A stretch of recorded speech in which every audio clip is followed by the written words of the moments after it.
Characters. Who are they? What are they? Who will they become? So much goes into the creation of a character. Their backstory, culture, origins, abilities, personality, description, and so much more.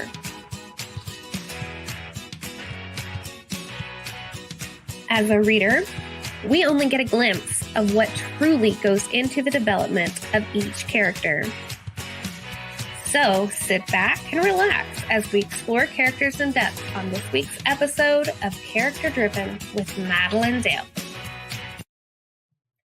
Hello, everyone, and welcome to the season finale of Character Driven.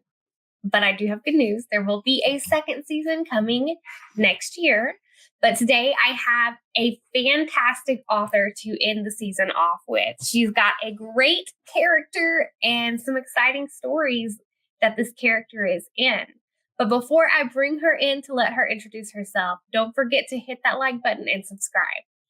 Here is our author for the day. Hi. Thank you for having me. No problem. Thank you for being on. So, Lily, go ahead and tell us a little bit about yourself and then introduce the character we're going to be chatting about. Hi, I'm Lily Luchesi. I'm a USA Today bestselling author of urban fantasy, horror, and paranormal novels, and I also write contemporary romance as Samantha Calcott. And today I am here on Character Driven talking about Angelica Cross, who was the first main character I ever wrote in the Paranormal Detective series. Yes. So let's dive into Angelica. Tell me a little bit about her backstory. Where does she come from?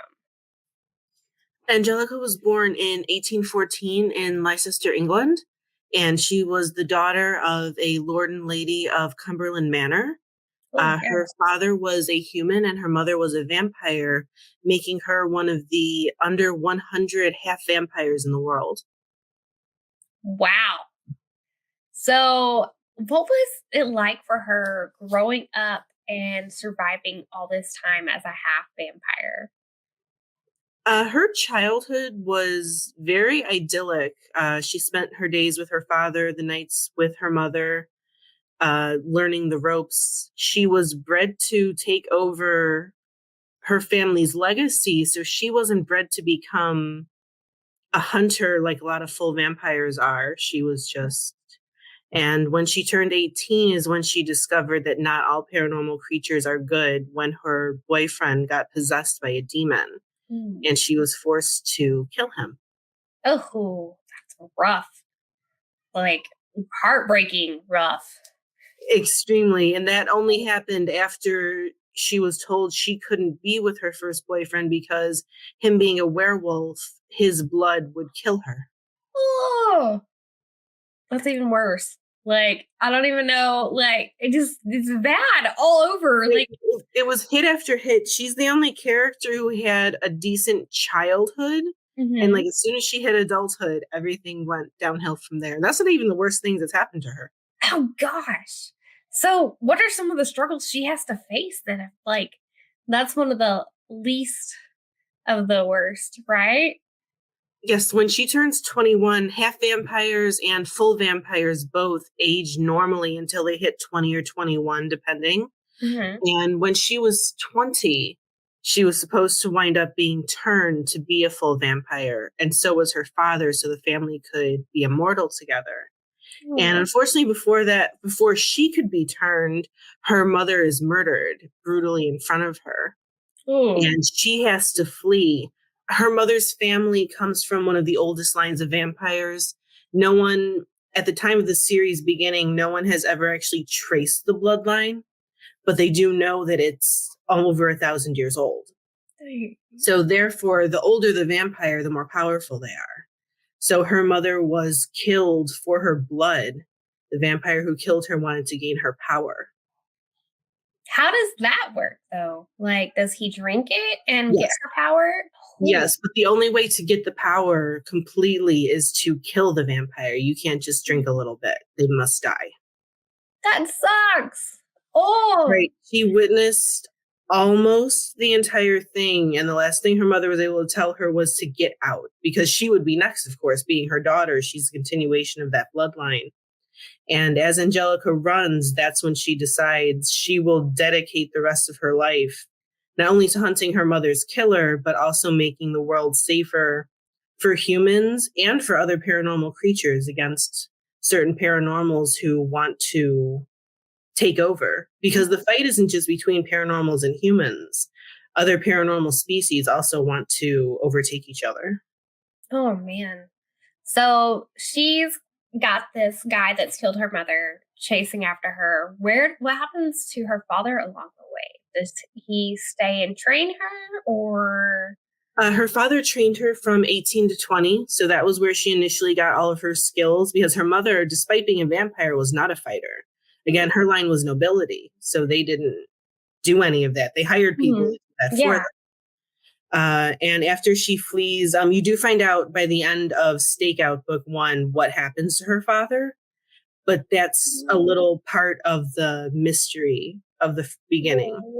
And I will say that her father, his backstory becomes important in books 3 and 4, as well as in book 7. So even if he's not around, you still get some of his story as well and learn a lot about him. Nice. What was your favorite thing to write in on Angelica? Do you have a scene that kind of stands out more than the rest?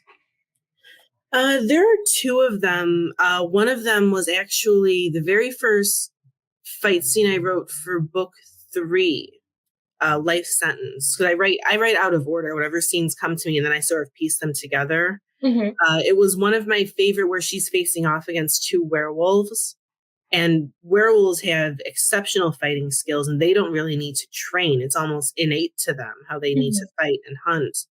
And doing it, while I envisioned it, I was able to use so many of the skills that I researched for her between swordplay and martial arts as well. And a lot of people just do fight scenes for, the action of it. I use them to show what Angelica is like. It shows a lot of her personality when you see her fight. The second scene would be in book 8. Oh. It's one of the saddest scenes that I've written. And it shows her last everything snapping almost, where she realizes all the pain she's been through her whole life. And she's like, this is enough. This last villain, that's going to be it. You're not taking anything else from me. Gosh. So she's pretty much absolutely pushed to her breaking point by everything that's going on. Yes. And at the end of book 7 and the beginning of book 8, she has a huge life upheaval. And so does her partner, husband, boyfriend, Danny. They both have the same insane change that happens to them. So that adds into it and adds into all the new emotions that she hadn't felt for 300 years at that point. And she finally starts feeling them. Wow. So how does she gain Danny as a partner? There's a lot of backstory, which you find out the majority of again at the end of book 1, and that sets up the rest of the series. But as he works for the Chicago police force, he winds up hunting what he believes is a serial killer. And as he's on a stakeout following him, he realizes that is not a normal serial killer, that's a vampire. Ooh. And said vampire just happens to be the vampire who killed Angelica's mother. Ooh. Initially, she wants to keep him out of the life. So when she finds out he sees everything, she ignores him for 2 years, trying to be like, okay, I don't want to drag you into this. I don't want to screw up your life any more than I did before, because she kind of did. Yeah. And it turns out she needs him. She needs a human on her side to help. So she recruits him. He thinks he's trying to convince himself that he was seeing things, because everyone thinks he's crazy. Yeah. So when she knocks on the door and says, I need to talk to you about the vampires, he tries to slam it in her face. And the very first scene is her blocking the door and being like, you will let me in now. And that's how the readers meet her. So she's got some spunk and a little bit of like spice to her personality then, right? Definitely. She's mildly terrifying. Ooh.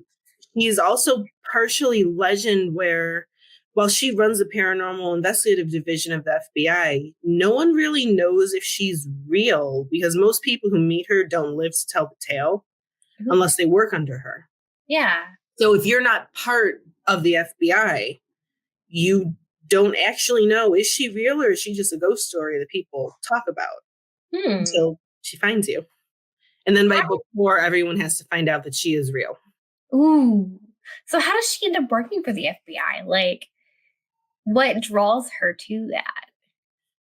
In 1888 is when she comes to America searching for her mother's killers. She got wind of murders that look like his pattern in Chicago. And so she travels there. And at the time, there is no FBI. The FBI hasn't been established yet. So what she does is initially establish the first blood bank in the area and uses that as a cover. And she goes to a lot of the underground people in Chicago, like the mafia and everything, for funding, for weaponry. And she starts establishing some humans and other creatures who are on the same page as her. So when the FBI starts to form, of course, having all the informants, they discover she's real and they actually come to her and be like, we want to fund you. We need this.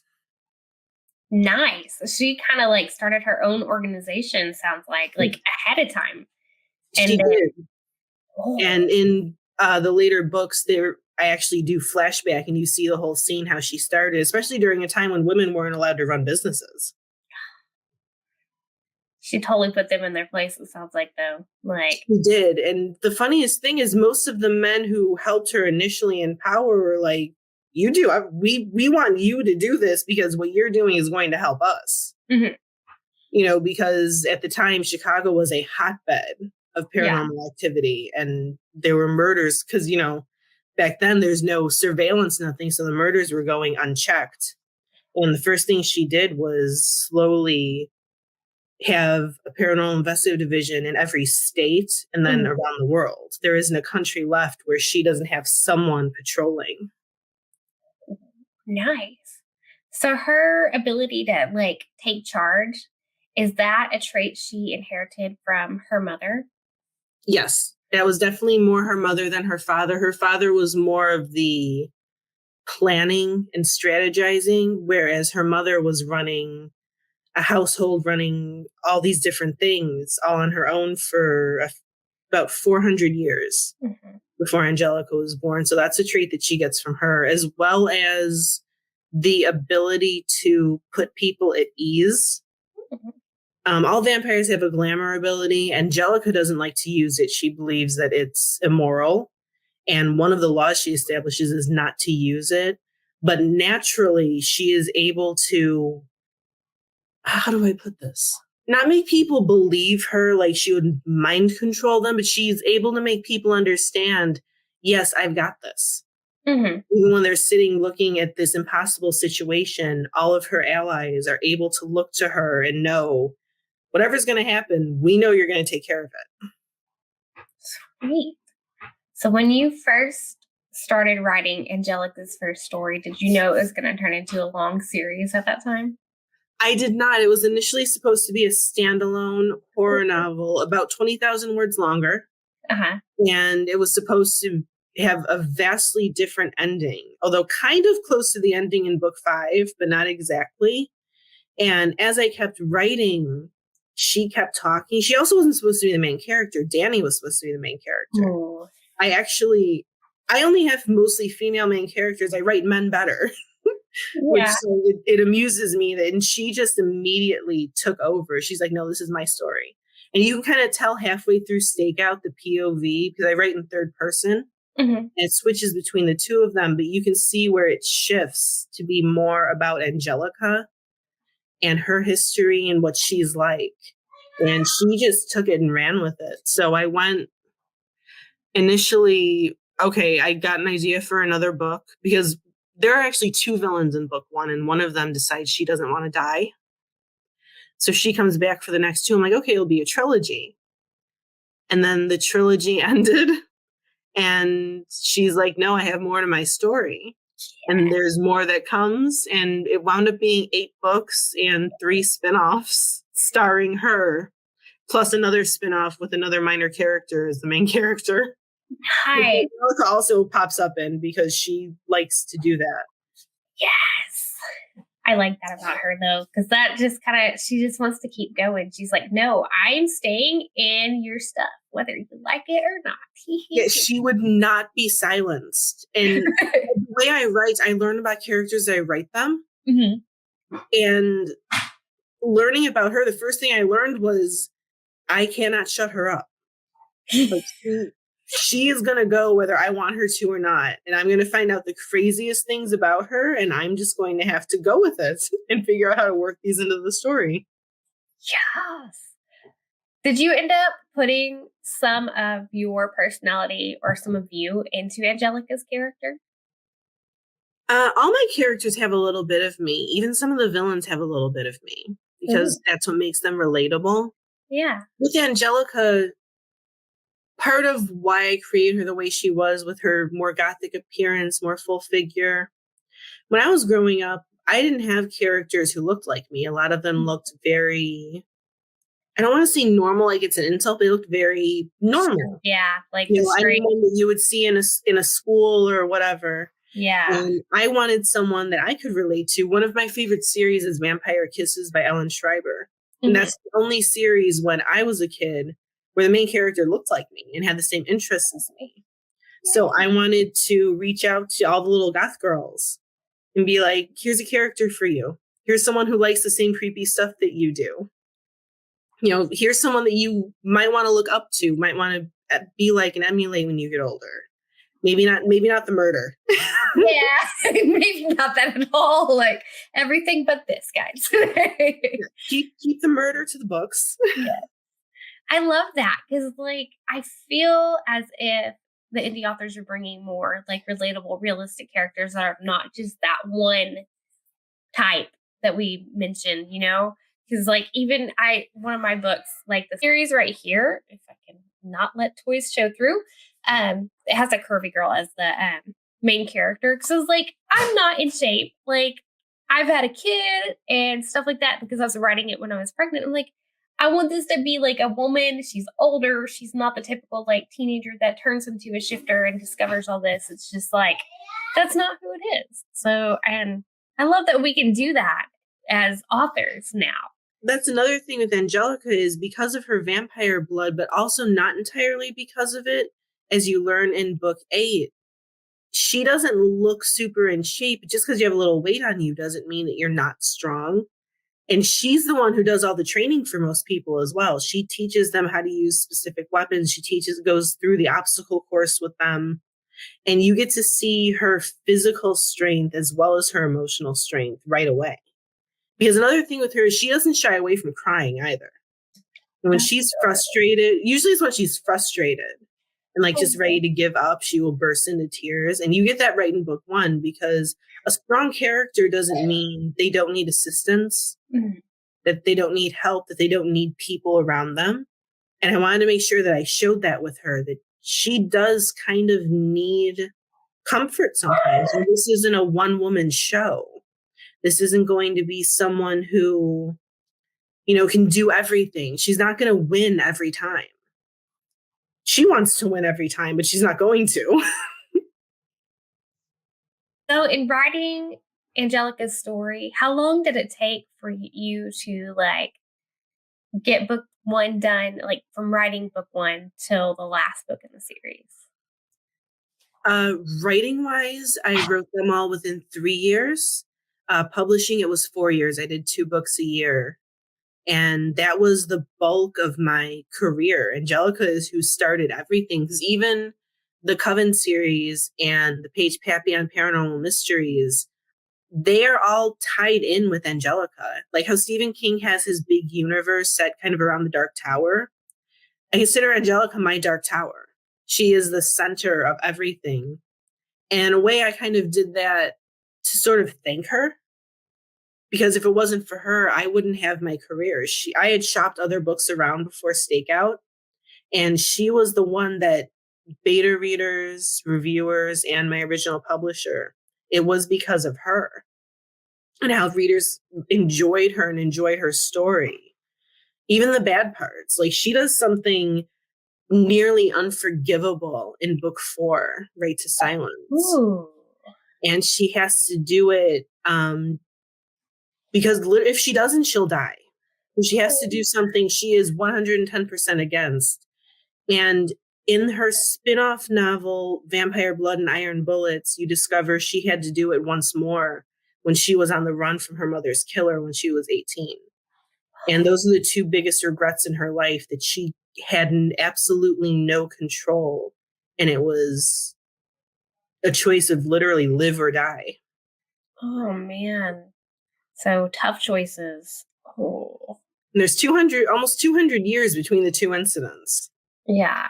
Which, I mean, that's actually, well, I guess technically she didn't want to do them, though, right? So it's not really a good thing. So, golly. So she goes through all of the things that she does without giving any spoilers and anything. And does she do her and her partner, like, how does that relationship truly develop? Like, what is that like between them? I didn't want to constantly do an on again, off again relationship, but there were things, especially that Danny had to work through with, like xenophobia, not wanting to be with a vampire, and things that she winds up doing. The horrible thing she does in book 4, he finds out in book 5. And that is almost what ends them. But it's an on again, off again, trying to figure out how they fit together. Can they be together? And their personalities work together, and you fall in love along with them. I don't want to say my books are very romantic because they're all fade to black. There's not, but the relationship between Danny and Angelica is at its core a huge driving force of the series, because it really humanizes her. Like, that's the one thing that can get her to break. She's very focus, but the way I like to describe it is, there's been a post that was going around, I think it was from Tumblr, a hero would sacrifice you for the good of the world, a villain would sacrifice the world for you. And that's sort of what Angelica is like for Danny. She will sacrifice the world for him. Aww. And it doesn't matter. And he would do the same for her. They're very anti-hero type. And by the time book 5 ends, I do solidify their relationship. I don't want to keep bouncing around. And their partnership, it's something that's very sweet for the last 3 books, because especially during book 8, she really needs a solid presence to be like, okay, I'm not going crazy, right? And so he's kind of like that anchor for her then. Yes, and she has been for him as well, but she does some questionable things, including at the end of book 3, which this isn't a spoiler. She runs away, but she runs away for a reason, which you find out in book 4. And he wakes up one day just finding her gone. And she does something at, like I said, towards the end, that's just like, why did you do that to him? Why, at the end of book 5? And that's the last, like, questionable thing she does. When all of that is explained and forgiven, that's when I decided, okay, enough. They're going to be happy from now on. There's too much other stuff going on around them. They need some happiness. Yeah. So I'm curious, what kind of, like, beings do you have her face up against? Because you mentioned werewolves and other vampires, and also a demon. Are there others in the stories? There are a lot of demons. There's also a hierarchy of demons, which you see in books 3 and 4. You see the first lieutenant of Hell, who is Satan's second in command. And then book 7, his replacement, as well as some of the more original demons. So I dive into that a lot. There are psychics in my story. There are witches. There's a certain type of werewolf that my main villain in books 2 and 3 creates, where they can actually speak and walk on 2 legs as opposed to being fully canine. Ooh. There are angels. Angels do pop up eventually towards the end. And there are also skin changers who they're not shapeshifters where they can turn to different things. They will literally shed their skin in the first layer of flesh to change their bodies to look like other humans. Oh, that's okay. Kind of gory, but also very fascinating. Yeah, there's definitely some gore in these books. Yes, I mean it's hard to not have like gory stuff when you're fighting. Like if you want the fights to be realistic, it's got to be, There has to be some bloodshed. There's some torture scenes as well. In book 4, Angelica gets revenge on some demons who messed with her and took it a little too far. So when she finally gets them back, I was able to formulate some weapons almost using tools. There's a nail gun, but the nails are 3-inch iron soaked in holy water, and those get used on the demons. That was fun. I have fun writing her torture scenes. She really allows me to just let go. Yeah. So you get to take out anger, frustration on people that upset you, right? Yeah. I am going to admit some of the victims in the books have been based on real people. I mean, it's hard not to. It's like a cathartic way to process. I think at least that is for me. So for me as well, and for her. I allow her to release a lot of her pent-up rage and energies as well against them. And that's her being able to unleash that way is also how she can be calm and do the rest of her job. Ooh, yes. So if there was one thing you could say you did not like about her character, what would you say it was? She is almost as stubborn as Danny, where she will not give up on, which is sometimes that's a good thing, but not always. Where, I'm sitting there trying to write her and be like, you can't do this. No, I'm doing it anyway. She's derailed so many of my plans. And that's when I realized that I could not be a plotter, because if I ever had another character like her. So yeah, it's probably her stubbornness and her unwillingness to accept help at first. Those are the two things that caused me an issue as a writer. Yeah. And there were a couple of reviewers who were like, can she just stop sometimes? Like, no, she can't. Well, I try. Is she a coffee drinker in the story or anything? Because with her going and fighting so much, how does she keep up her energy? Like, she is a coffee drinker. For the first 2 books, she's a coffee drinker. She winds up being unable to drink it.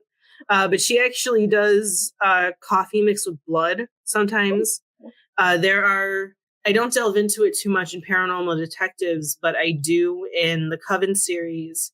Every major city has a little section where it's mostly run by witches, and paranormals can go shop there and be free and eat there. So you can order at one of the bars Angelica owns. It's called Crowley's. You can order a vodka bloodshot. Oh. You can order, liquefied organs. Ew. Yeah. But it fits the paranormal stuff. Like it's something they would want in their bodies and that they eat. So yeah, I mean, they even have a Fae Cafe, which again, I don't really talk about too much in Paranormal Detectives, where you can get, this is introduced in one of the Paige Papillon books, where you can actually get fairy dust in your latte. Yes. Okay, so we have reached the end of our time. So go ahead and tell our viewers and listeners where they can find Angelica Cross and her wonderful story. Thank you again for having me. And if everyone is interested in Angelica, the Paranormal Detective series, as well as her spinoffs, are all available on Amazon. I'm working on paperbacks. Currently, they're all in Kindle Unlimited as well. You can go to this link and it'll take you to my Amazon page, and it'll also take you to my newsletter, my website, my social medias. If you ever want to interact, I love talking to readers. I love especially answering questions if you have any about the books about Angelica. So please, I hope you give her a chance. She is my baby. She's my murderous, blood-drinking baby, but she's my baby nonetheless. I love it. Well, thank you so much again for being on the show. Thank you again for having me. I'll definitely come back if you ever need another guest for my other people.